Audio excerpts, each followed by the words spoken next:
कुबेरपूर गावामध्ये राहू नावाचा एक खूप जास्त मेहनती शेतकरी राहायचा।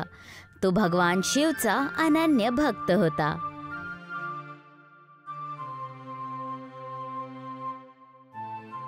रोज सकाळी तो दिवसाची सुरुवात त्यांचं नाव घेऊनच करायचा। एक दिवस रामू देवाची पूजा समाप्त करून तिथे बसला, तेव्हा त्याचा मुलगा लखन तिथे येतो। बाबा, हे दररोज तुम्ही कोणाचं ध्यान लावून बसता? बाळा, हे आपले कुलदैवत आहेत आणि सगळ्या देवांचे देवता शिवजी आहेत। अच्छा, तर तुम्ही यांची पूजा का करता? खूप चांगला प्रश्न विचारला आहेस लखन तू। अच्छा, यांची पूजा का आणि कशामुळे केली जाते? हे भगवान शंकर आहेत, अनेक नाव आहेत यांचे। कुणी याला महादेव म्हणतं, तर कोणी नीलकंठ म्हणतं, तर कोणी नटराज बोलतं। त्यांचं स्मित हास्य आणि सरळ स्वभावाकडे बघून भक्त प्रेमाने त्यांना भोलेनाथ बोलवतात। अच्छा, यांची पूजा का आणि कशामुळे केली जाते? प्रत्येकाचं कारण वेगळं असतं बाळा। कोणी फक्त प्रेमाखातीर करतं, तर काही लोक आपले दुःख कमी करण्यासाठी पूजा करतात। जेवढे लोक तेवढे कारण असतात। आणि तुम्ही बाबा? मी तर फक्त अनेक भक्तापैकी छोटा भक्त आहे बाळा। यांच्यासोबत प्रेम आणि भक्ताचं नातं आहे माझं। मी फक्त पूजा करून यांच्यासोबत हे दाखवतो की माझं प्रेम किती आहे यांच्यावर। अच्छा, मी पण त्यांना सांगू इच्छितो की तुम्ही त्यांच्यावर किती प्रेम करता। सीता लखन आणि रामूचं बोलणं ऐकून येते आणि बोलते, बाळा लखन, जर काय तुला हे सांगायचं आहे तर त्यांच्या वाहन नंदीजींना हे सांगावं लागेल। ती का आई? कारण नंदीजीचं बोलणं भोलेनाथ सगळ्यात पहिला ऐकतात। ठीक आहे आई, मी असंच करेल। असं बोलून लखन तिथून निघून जातो। बघत आहे सीता, मुलं किती लवकर मोठी होतात। बस माझ्या देवांनी लखनवर अशीच कृपा ठेवली पाहिजे। चला हो, आता तुम्हाला हल पण चालवायचं आहे आज शेतांमध्ये बैलांबरोबर। हां, बरोबर बोलतेस। तर रात्री भेटूया दोघांना। हो। देवाची भक्ती, शेतांमध्ये मेहनत करणं आणि 2 वेळेचं जेवण, रामूच्या घरामध्ये सगळेजण ह्या जीवनमुळे संतुष्ट होते। पण वेळेचा चक्र कधीही एक जागेवर थांबत नाही। 8 वर्ष झाले होते। लखन आता 14 वर्षाचा झाला होता आणि रामूची तब्येत ह्या वर्षी खराब होती। आता ह्या वर्षी आपण काय करायचं? तुमची तब्येत बरोबर नाही आहे आणि आपले दोन्ही बैल पण म्हातारे झाले आहेत। नवीन बैल विकत नाही घेऊ शकत आपण, आणि तुमची तब्येत पण। बाबा, आता आपण काय करायचं? आता याच्यावर काही उपाय नाहीये का? शांत हो बाळा, काळजी नको करू। कशी काळजी नाही करू आपण? तुम्ही किती त्रास मध्ये आहात, चिंता तर होणारच ना। तुम्ही एवढे शांत काय आहेत बाबा, ते पण एवढ्या अडचणीमध्ये?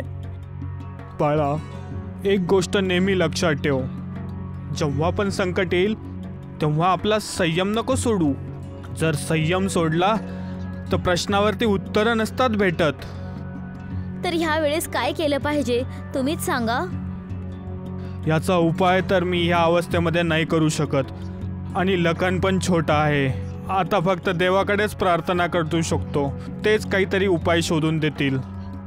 लखन आपल्या बाबांची भक्ती बघून भावुक होऊन जातो आणि त्याला हे आठवतं की लहानपणी कसं तो नंदीजींच्या कानांमध्ये आपल्या बाबाच्या प्रेमांना देवाला सांगायला सांगायचा। लखन तिथून सरळ मंदिरमध्ये निघून जातो।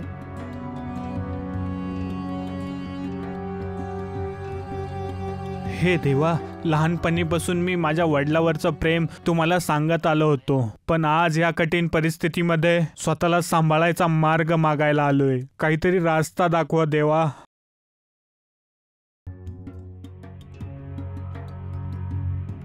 लखन, काय गोष्ट आहे बाळा? काही परेशानीमध्ये आहेस का? काही नाही पुजारीजी, बस बाबांची तब्येत खराब आहे ना, मी इथं देवाकडे मार्ग मागायला आलो होतो। ते भोलेनाथ आहेत, भक्तांवरती त्यांची कृपा असते। तू चिंता नको करू। जर तू प्रार्थना जरी नाही केलीस तरी पण भोलेनाथ तुझ्या वडिलांना कधी एकटा नाही सोडणार। मी पण देवाकडे प्रार्थना करतो की ते लवकरात लवकर तुला काही मार्ग दाखवतील. जी पुजारीजी, मी आता येतो. लखन पुजारीजींचं बोलणं ऐकून थोडं शांत झाला आणि घराकडे निघून गेला. तेव्हा त्याला रस्त्यामध्ये एक विभूती लावलेला योगी आपल्या बैल बरोबर उभा राहिलेला दिसतो. बाबा, काय झालं? काही परेशानी आहे का? बाळा, काही परेशानी तर नाहीये. फक्त माझ्या मित्रानं पाणी नाही पिलेलं तर हात थोडा थकला आहे. इथं जवळपास काही तलाव किंवा नदी आहे का? बाबा, इथं काही नदी तर नाही आहे, पण इथं जवळच माझं घर आहे. तुम्ही तिथं चला. तुमचं आणि तुमच्या मित्राचं पाणी पिणं तिथंच होईल. बाळा, पण तू परेशान होशील. काही गोष्ट नाही, मी काहीतरी वेगळा विचार करतो. बाबा, याच्यामध्ये विचार काय करायचा? माझं घर जवळ आहे आणि तुमच्या मित्राला तहान लागली आहे. आता तुम्ही माझ्यासोबत चला. खूप चांगलं बोलतोस बाळा. तुझ्या आई वडिलांना तुझ्यासारखा मुलगा मिळाल्याबद्दल खूप प्रसन्न असतील. हे तर त्यांनी शिकवलं आहे मला. प्रत्येक जीव भगवान शिवजीचाच अवतार आहे आणि ह्यामुळेच आपण सगळ्यांची मदत केली पाहिजे. आहाहाहाहा, खूप छान. ये, चल जाऊयात तुझ्या घरी. हो बाबा. लखन बाबाला आपल्या घरी घेऊन जातो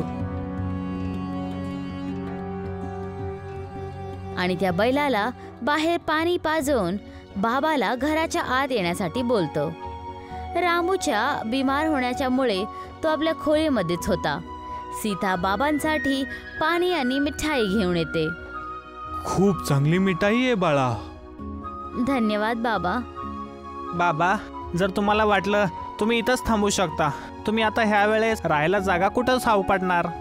मी तर वैरागी आहे बाळा. हे आभाळच माझं छत आहे आणि जमीन माझं घर. तुम्ही माझी काळजी नका करू. काय घरामध्ये तुम्ही फक्त दोघंच राहता? नाही नाही, लखनचे बाबा पण आहेत. लखनचे बाबा सध्या बिमार आहेत. ते खोलीमध्येच आराम करत आहेत.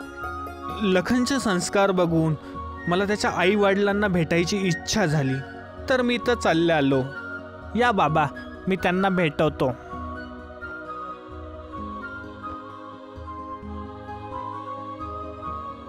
कोण आला आहे सीता? एक संत आले आहेत आणि त्यांना तुम्हाला भेटायचं आहे. प्रणाम बाबा. तथास्तु बाळा. रामू जसंच बाबांना बघतो त्याच्या डोळ्यांमध्ये अश्रू झलकून येतात आणि बाबाच्या चेहऱ्यावर तीच सरळ हसू दिसते. काय झालं बाबा? तुम्ही रडत का आहेत? माहित नाही बाळा, पण असं वाटत आहे ज्याचं वाट पाहत होतो ते आज भेटलं आहे.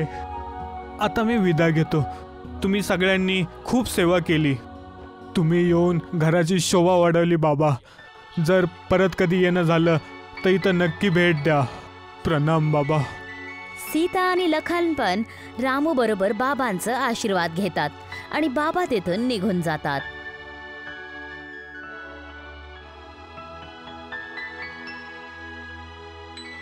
दुसऱ्या दिवशी लखन बघतो की बाबाचा बैल तिथंच आहे.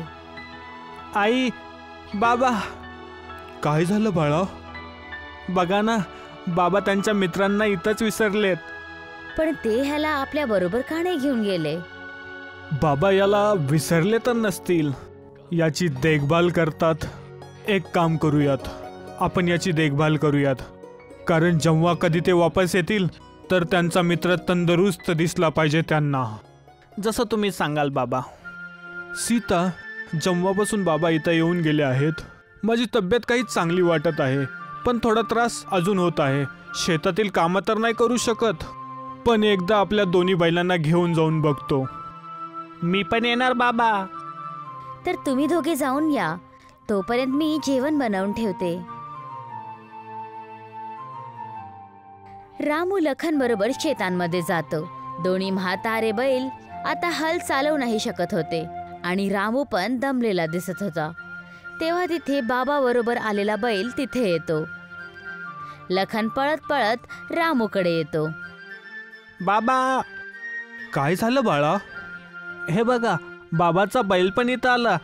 तुम्ही याच्याकडून काम करून घ्या. नाही बाळा, आपण याला काम करण्यासाठी मजबूर नाही करू शकत. बाबा आपल्याकडे याला सोडून गेले आहेत. ही त्यांची संपत्ती आहे.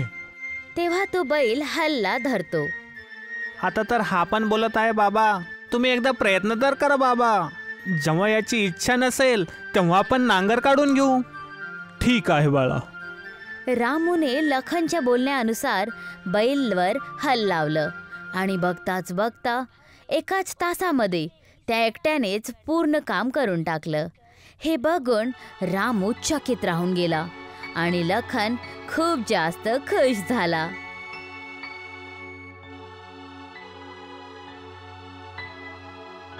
आई, माहित आहे आज काय झालं?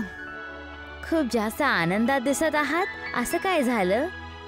नंदीनं सगळ्या शेताचं काम एकट्यानंच केलं, ते पण 1 घंट्यामध्ये. काय? खरंच काय? हो खरंच. समज डझनभर बैलांचं बळ ह्या एकट्यामध्येच आहे.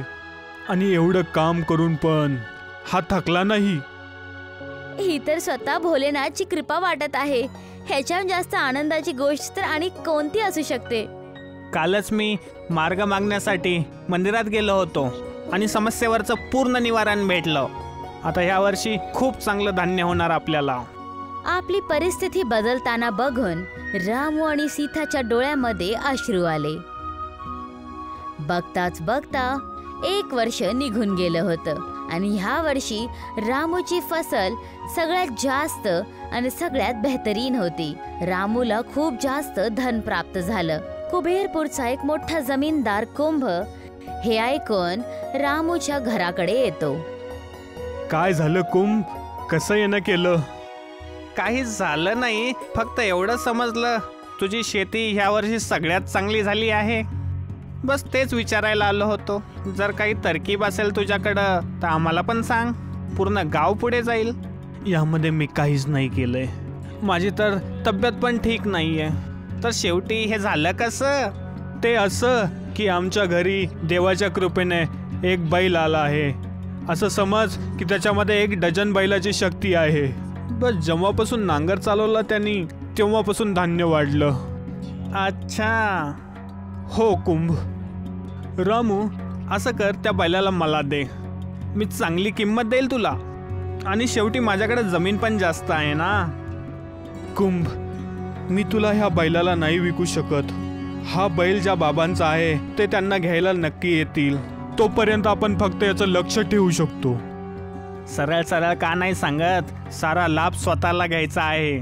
बहाणे नको सांगू. जर याचा मालिक दुसरा कोणी आहे तर स्वतःच्या शेतामध्ये का काम करून घेतो तसं याच्याकडून? तुम्हाला जे विचार करायचा आहे ते करा. पण खरं तर हेच आहे, हा बैल आमच्याकडं बाबांची संपत्ती म्हणून आहे, ज्याचं आम्हाला लक्ष ठेवायचं आहे. आणि राहिली गोष्ट याच्याकडून काम करून घ्यायची, तर हा नांगर त्यानं स्वतः चालवला होता. तर तू फक्त बहाणे सांगत राहशील. मी येतो. इथं तुझ्याशी बोलून काही फायदा नाही होणार. कुंभ तिथून घरी परत जातो आणि रात्री झाल्यानंतर 2 माणसांबरोबर रामूच्या बैलाला हळूच घेऊन जायला लागतो. तुम्ही दोघे याला ही नथ घाला आणि घेऊन चला याला. जसंच ते दोघे त्याच्या गळ्याला बांधायला जातात, ती दोरी आपोआप छोटी होऊन जाते. हे काय? असं करा, याला उचलायचा प्रयत्न करा. ते दोघे जण त्याला ढकलण्याचा प्रयत्न करतात, पण तो बैल अजिबात पण नाही हलत. असं समजा पूर्ण धरतीचं वजन याच्यावरती आहे. मी तर याला या जागेवरून हलवू पण नाही शकत आहे. असं वाटत आहे रामू बरोबर बोलत होता. हा नक्कीच मायावी बैल आहे. तेव्हा तो बैल तिघांना मारतो. कुंभ आणि दोन्ही चोर ओरडून तिथून पळून जातात. ह्या घटनेला घडून खूप वर्ष निघाले होते. रामूचं कुटुंब परत सुखी झालं होतं. लखन आता युवा आयुमध्ये आलेला होता.